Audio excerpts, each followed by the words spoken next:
Hello,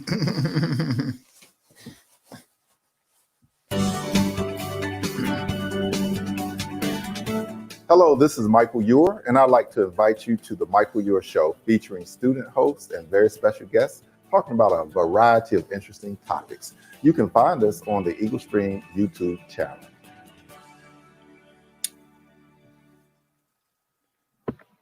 Good afternoon and welcome to the Michael Eure Show. Today we have two very special guests, Pryce Baldwin and Dr. Michael Wood. And both of them have so much information, but I'm going to start off by asking them, because the theme for July is life, liberty, and the pursuit of happiness. If you can give us a brief 30-second kind of, what do you think that means based on all of your experiences? Because today we're going to focus on African-American males and men of color, but what do you think that means for them? And I'll start with Pryce. Well, I think it means, in my mind, that they have access to, that is African-American males, have access to a good life. And a good life leads us to a good education. And once you get the good education, you can see the liberties that abound from that. And it allows them to pursue happiness in their lives. And for too many African-American males, that is not true. And so that's been my life's work and my life's focus. And we're glad you're still doing it because we need it. Right. Yes. Dr. Wood. Good afternoon, gentlemen. Hopefully all is well with each of you. I like to start with a little parable my dad left me many years ago. He said, son, once you get an education, no one can take it from you. And I think this is very, very important because as men of color and Black males, we need the base of a strong education. It may not always be a formal education. Sometimes it may be a technical education. But I think it's very, very important that we as men of color seek opportunities to educate ourselves in the society to better help ourselves, our families, and those we love the most. I think as education is the backdrop and the underpinning for all that we do as men of color. And particularly in today's society and what we're facing, we need education to be strong and be productive men. All right. And we're going to have to shout out both of your HBCUs right now, because Pryce is a graduate of North Carolina A&T and Dr. Wood is a graduate of Norfolk State, and they're rivals. And they have City State no started. Longer, though, because we're out of the league, you know? That's right. This year they're playing. Until next year. Behold the green and gold. They were rivals in the CIAA, and then they became rivals in the MEAC, and now so it's just a constant flow that changes. And Norfolk State might join A&T, just like A&T is going where Hampton is. But I'm going to start now with interviewing with Pryce. So Mike, you can just mute your mic, and we're going to come back to you as soon as I finish with him. Okay. Sure. All right. So Pryce, I've known all the work you've done with Helping Hands, and tell us a little bit about that and how that program worked with mentoring African-American males in Wake County Public Schools. How did that come about, and what just give us a little. Well, it happened early in Dr. Bob Bridges' tenure. He was the first African-American superintendent for Wake County Schools. Okay. And around 87, 88, he had written a paper, I guess, for his doctorate at some time, and talked about the disparities for African-American males in Wake County schools. He was the first that I remember talking about the third grade syndrome.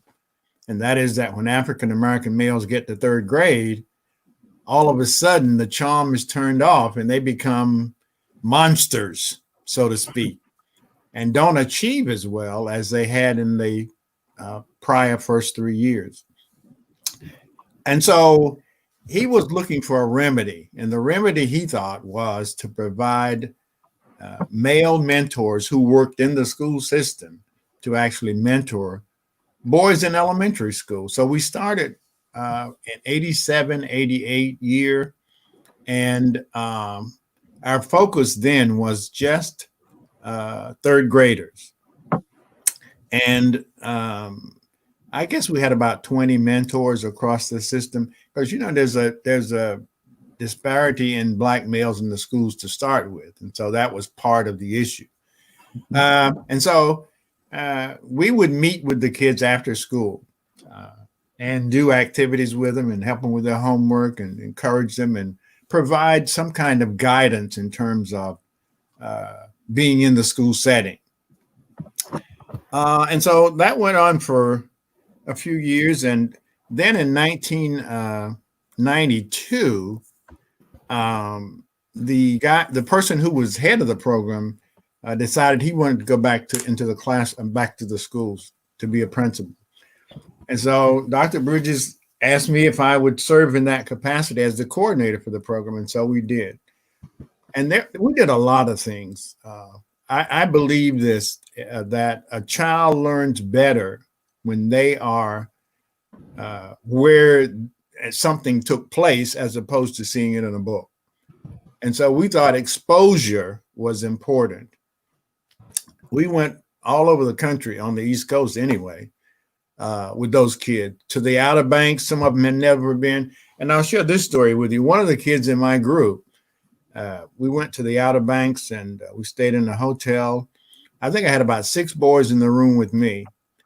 And 5 o'clock in the morning, I hear one of the kids say, "Hey man, get up, I'm gonna show you something. Come on, I'm gonna show you something. And I woke up to see what he was going to show him.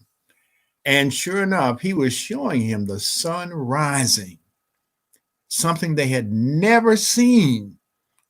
And it just boggled my mind that kids had not seen the sunrise. And so that let me know right then and there. Here's a very common thing in the world, the sun rising. Kids had never seen. And so we did that. We did a lot of other stuff with them. We had programs at the end of the year where kids were honored for whatever they had done in their particular schools. We had Olympic events at schools where the kids participated. And, of course, our boys are always athletic. So they always look forward to that. So it was a mixture of things to provide support and guidance, not only for the kids, but for their families and their parents as well. And most of the parents were, I can tell you, single moms. You know that. All right. So over the past 5 years, and you helped host these students last year, we've been having a group of high school students come from Cape Town, South Africa. Mm-hmm. But you were instrumental in doing preservation work with a Rosenwald School. Yeah. So if you would like to talk a little bit about the Rosenwalds and also what you did with those students. And Mike and I are going to go over to the side, or all of us are over here now. And if you could just let us know what all of this is. Okay. Well, this is a school at my church, St. Matthew Baptist Church. And I need to do some background on it. I grew up in eastern North Carolina, a little town called Lake Baltimore in Columbus County, about 30 miles from Wilmington. And the first school that I went to was a Rosenwald School. It didn't look like this school, but it was a little bit bigger and similar. First year school, I went to that particular school. The next year, this was an elementary school that I went to. So the next year we went to the high school. And of course, they had built a high school that housed students from about 5 different Rosenwald schools, because Rosenwald schools were community schools. Most of them were built near churches. And of course, there was input from Julius Rosenwald and Booker T. Washington. There was input from the community. There was input from the white community as well. And that's how the school got built. And so in 1994, I believe it was, 91, we had been housing adults, families in that school because the school was no longer used. And we had 2 families renting apartments in it. And finally, it got to the place that was so dilapidated that we decided to do away with it. We called the volunteer fire department to burn it down. And in the interim, a young lady by the name of Kelly Lawley, who worked for Wake County Preservation, visited our church, and she saw the building, and she said, "That's a Rosenwald School." And of course, I didn't know what it was called because, when you grow up, your parents don't tell you everything. Of course, they can't tell you everything because they don't know everything. But when we did some research on it, we found out it was a Rosenwald School. And North Carolina had over 800 Rosenwald schools. And today, there are probably less than 100 still standing. Ours happens to be the only one in Raleigh that's still standing. And we were able to preserve it through the efforts of Vernon Malone, who was a county commissioner, also a member of our church and of that community. Got us a grant to do the roof on the building. And from that, we proceeded on to preserve it.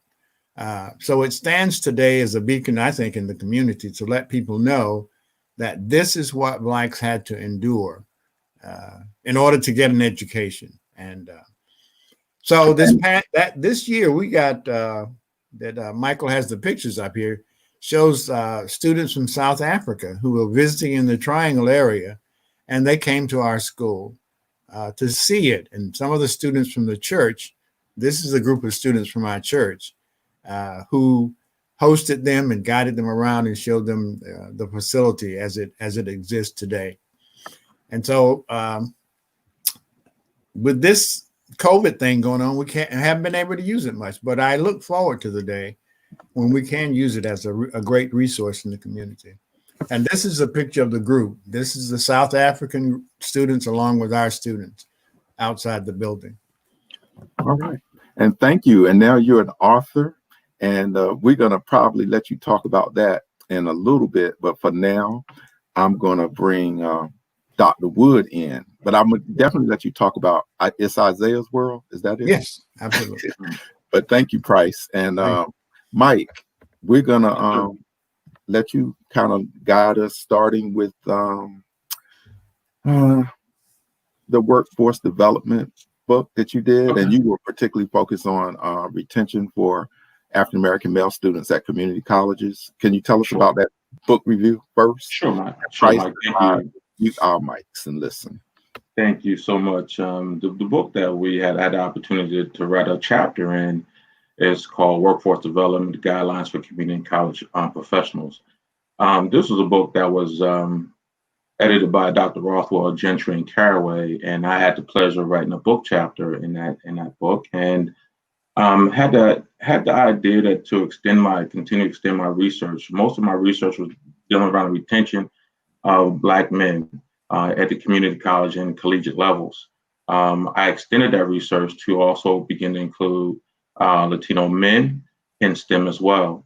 I really focused upon two particular themes. One was William Selisek's non-cognitive development theory and Sean Harper's anti-deficit thinking model.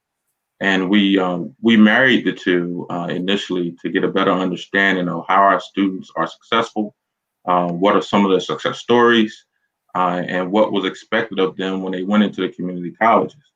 And we also try to provide best practices for professionals as they work with students and men of color.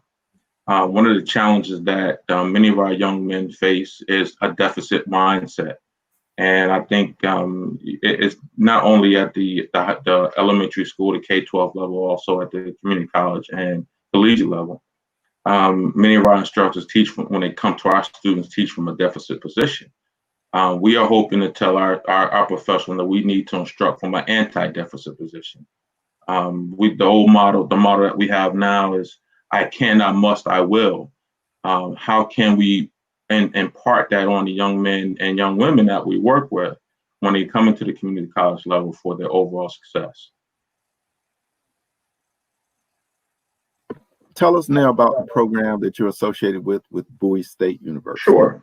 The program, two-part program at Bowie State University is the Center of Research and Mentoring of Black Males and Students and Teachers. We call it CBM. Thank you so much for putting one of the pictures up. The center director is Dr. Julius Davis. I had the pleasure of meeting Dr. Davis a little over a year ago through another colleague. And I just love his energy and the opportunity he's providing for men and women of color on the campus of Bowie State University. He has been a real stalwart in regards to ensuring the success of Black men. I will also say the picture you see in front of you is the Black Male Teacher Initiative. It's a consortium. So it's two parts to the programs that we have put in place, and through Dr. Davis's lead, we have gathered, he has gathered individuals from around the Maryland area, the different counties, Montgomery County, PG County, Washington, D.C., Baltimore, and they have come together, even the KIPP schools in D.C. We all come together on the third Thursday of every month to collaborate and speak to the initiatives that we would like to do in support of Black men. As you can see, there's several young ladies in our group as well. I think it's very, very, very important that we collaborate across the spectrum. We have some students, some student leaders in the program as well. We have some business leaders in the program, and we have some great educators. And it's a multitude of great people who are doing great things for men and women of color in Bowie State. The next program that I would like to talk to you about is the program that we started at Penn State University called the Black and Latino Male Empowerment Group. This group was started by myself and Dr. Andre Wilson and facilitated by Mr. Dwayne Wright. Though I'm no longer at Penn State University, this program was the benchmark for what we attempted to do at Penn State University, and the program is actually still going on today. It gave us an opportunity to again help men of color and give them a safe space. That particular program was very, very well supported by Dr. Marcus Whitehurst, who's the Vice Provost of Educational Equity at Penn State, and a good mentor and friend, Dr. Vernon Caraway and Edgar Farmer. So I would say that that particular program has been a real godsend to myself, and it helped me complete much of my research at Penn State, between Penn State and Norfolk State University. As you can see on the website, the Black and Latino Empowerment Group initially started as the Black Male Empowerment Group, and about a year and a half in, we was approached by the Latino males to provide the same services that we're providing to Black men. So I think it's been an excellent opportunity, and Mr. Kinney, who is now the focal point and director at Penn State University, has been a godsend as well in that space, and continue to move forward with that particular project. All right. Thank you, Dr. Wood. Sure. And we're getting ready to do a little break, and we're going to get to check out the North Carolina A&T, what they call the steel, what is it called? Cold steel drummers. And then in the end, we're going to do a Norfolk State with their $1 billion squad. So right now, what do you think about that, Pryce, until the band comes? Do you have any questions for Michael or comments? I can tell you this. As we look at how we can improve the lot of Black men in this country, there has to be a program from birth to death to get us there. And each one of us can contribute a little something along the way. That's my plight in life. Okay. Well, what about you, Mike? Do you have any comments about what he talked about earlier? Well, I would like to talk about that in general, but also there are classroom instruction and there's outside of classroom instruction. Right. We call it non-cognitive development. So those are the things that we look when I look at non-cognitively. The extracurricular programs that universities and schools offer to our students that attract good students to come to our university. For us, it was a Spartan Legion, and the $1 Million Funk Squad and the band. It was wrestling teams. It was basketball teams, football teams, men's, women's soccer, volleyball teams, bowling teams. These are all important part of the student experience. The cheerleading squad. All these young men and women have been provided opportunities to participate.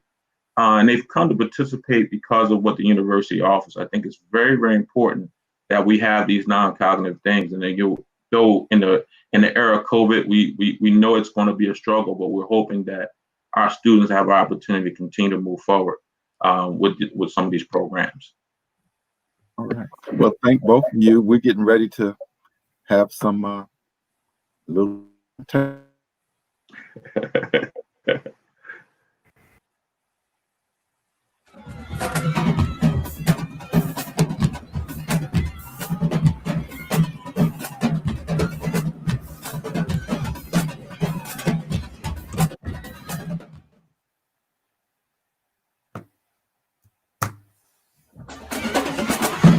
Okay, that was short-lived Aggie Pride, I thought there.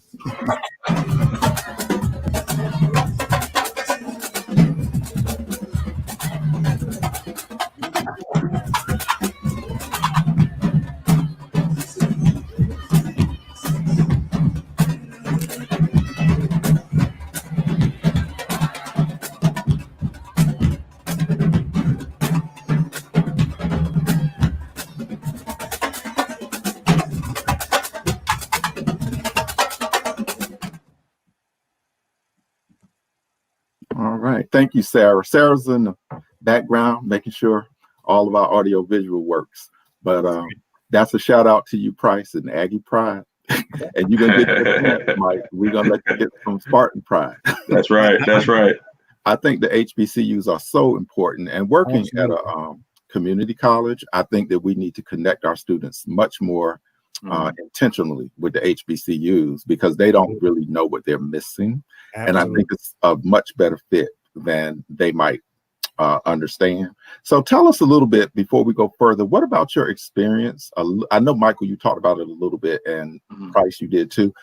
Do you think that your matriculation at A&T and Norfolk State really helped you in your conceptualization of doing the work that you do now? I would like to say, without a shadow of a doubt, my experience at Norfolk State University, I compare it as second to none. Without NSU and the people who were there and the mentorship that was provided to me during the time I was at Norfolk State, and even now, the connections I have now with our university, I wouldn't trade it for anything in the world. And I've had the pleasure of being at several universities and the PWI, and I'll say this much. I love my green and gold, and I will do anything in the world to support them and the students who want to go there. But any HBCU across the country, I think it's important that men and women of color support HBCUs. We have a lot going on in the society today, and our HBCUs are struggling in some particular places. We need to support our own, so we can have so we can produce to continue to produce great students and great leaders. This is what HBCUs do across the country, and without them, we would not be where we are. Absolutely, I concur. Yes, absolutely. I went to A&T at the time of revolt, so I don't know if it's in my genes or not, but I sure saw what it was like. And coming from a small town in North Carolina, it enlightened me to the point that I began to see things I'd seen before, but I saw them in a different light. And just being there and being among the students, matter of fact, my wife had lived in New York for a long time, and that we met at A&T. And so for me, yes, it was a great experience and a lasting one as well. So, and I would like to say, in A&T's behalf, they did get the credit for starting the sit-in movements and Woolworth, and it was started by 4 freshman students, and they have a monument on that campus. So as we talk about all these Confederate monuments coming down, we should also make sure our people go to our monuments, and the HBCUs themselves are monuments. Absolutely. So right now, Pryce, what I want to do is talk a little bit about your books that you wrote. Okay. I guess you're still writing them associated with your grandson. Go ahead. Yes. Well, I sort of mentioned it a minute ago when I talked about from birth to death. But becoming a grandfather is as grand as becoming a father, I think. And to have a grandson at first, I live in Garner, North Carolina. And of course, my daughter lived in Maryland at the time when she had Isaiah. And so what we did with Isaiah was on Thursday, we would take Isaiah to Petersburg, Virginia, and meet mom and dad there and deposit him with them. Then on Sunday, we'd go back to Petersburg and pick him up, and he'd spend the week with us.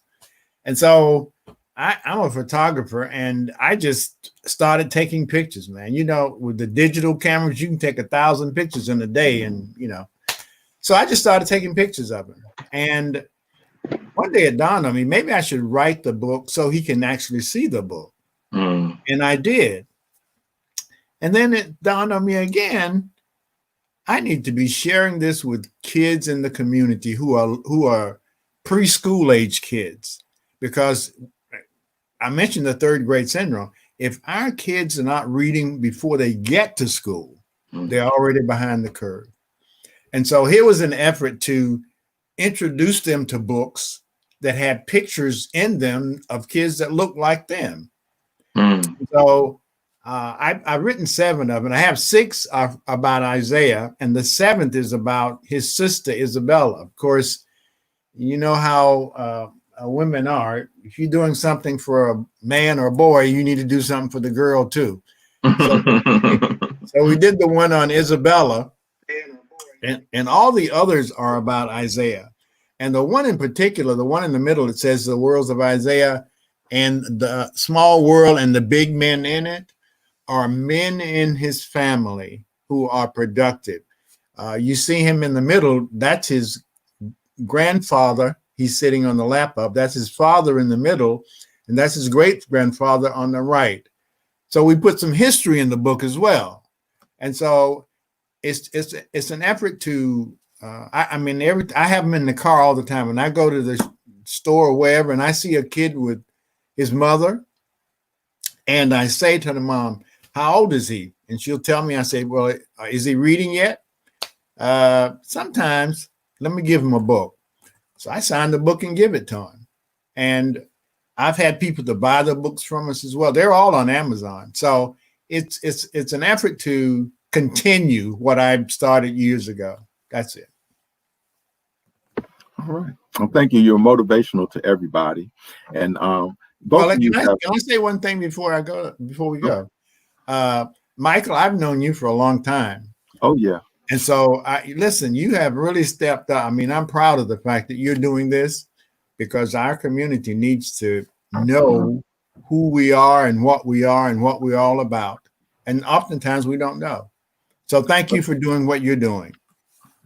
Well, I would like to concur with that, Mike. Thank you for the opportunity to come on board. I'm going to say for us, by us, and we have to tell our stories. So many times others get an opportunity that don't look like us to tell our stories. It's time that we tell our stories, and we appreciate the opportunity to tell our stories. Thank you so much. Well, thank you. I was going to give you 30 seconds for your final. Made them already. I thank you. But if you have any more, you got 30 seconds. And then we're going to check out Norfolk State University $1 Million Funk Squad. Pryce? Yes. Go right ahead. Well, listen, I was going to say, it's a great opportunity to meet you, Dr. Wood, and likewise. I will look for some of your you said I can see it on the show, the books that you had done, because we need to be broad-minded enough to bring in enough stuff to us. I'll tell you a quick story. I grew up 30 miles from Wilmington, and I went to school in North Carolina. I went to college in North Carolina. I went to New York for 10 years, came back to North Carolina and taught history and English in the middle schools. And 4 years ago, actually it was 3 years ago, I found out about the Wilmington Massacre. That's how important what you're doing and what we're trying to do is to our people. Well, and thank you for bringing that up. And because people know about Black Wall Street and what happened in Tulsa, but that happened in North Carolina. Absolutely. At the time we had integrated governments in the 1898. That's a long time ago. Yeah, absolutely. Well, under history. But because you did that, Pryce, I'm going to have to bring you back.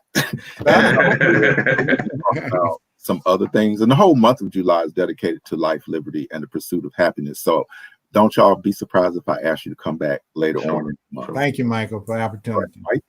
Yeah. Well, one of the things I want to say to the particular young men and women of color, I will say find a mentor, find mentors. I think it's very, very important that you find someone that you can align yourself with who can help guide you through whatever life challenges that they might be. I know for myself, I have had some great mentors over the years who guided me both educationally, personally, and professionally. I speak of one, Dr. Carrie Banks at Norfolk State University, and I mentioned Dr. Edgar Farmer at Penn State. These two gentlemen really poured into my life and my lifestyle and provided me with the opportunity to be successful in the career of education. I think it's important that our young Black men find those persons who they can call mentor and they can go to and learn how to become successful in the space that they're working within. But again, Mike, I just want to say thank you so much. We appreciate you. I got to shout out to my members of the Green and Gold crew, my members of the Omega Psi Phi Fraternity Incorporated, and we're getting ready to watch the $1 Million Funk Squad. We're gonna watch them, and I neglected to say that people could have made comments in the chat, but some of you did, and thank you very much. And you can like and join, and you'll get notifications for the upcoming shows. All right. So, Can I just tell Michael? I know Dr. Edgar. Dr. You know Dr. Farmer? Yeah, he's from North Carolina. His son are good friends. Yeah, he was my academic advisor at Penn State, and he was at what, A&T, and I think he was at A&T for several years, and I think he was at NC State for several years before he came back to Penn State. Right. He got a long lineage because Dr. Farmer is a graduate of Norfolk State University. He was one of the first students from Norfolk State to go to Penn State and get a terminal degree. Wow. And he opened up, along with some others, opened up a pipeline for the students at Norfolk State University to Penn State and get their PhD. So my hat's off to him. He's just a good gentleman. Him and his wife really put their arms around me when I got to Penn State and showed me a lot of love. Right. I know we're not saving the best for last. I want you to know that, Michael Wood. You sure about that? Also, we'll be every Thursday from 12 to 12:30 during lunch hour. Just join us. And you can also share with your friends if they weren't able to be with us live today. It is on YouTube, and they can check it out beginning this evening. So thank you, everybody, and we'll see you next week. Thank you. Thanks, Mike. Have a good day, guys. Take care now. Yes, sir. You too. All right.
Thank you.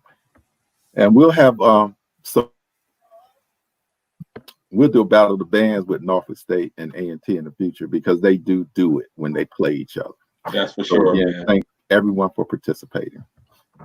Thank you. Thank you. And as I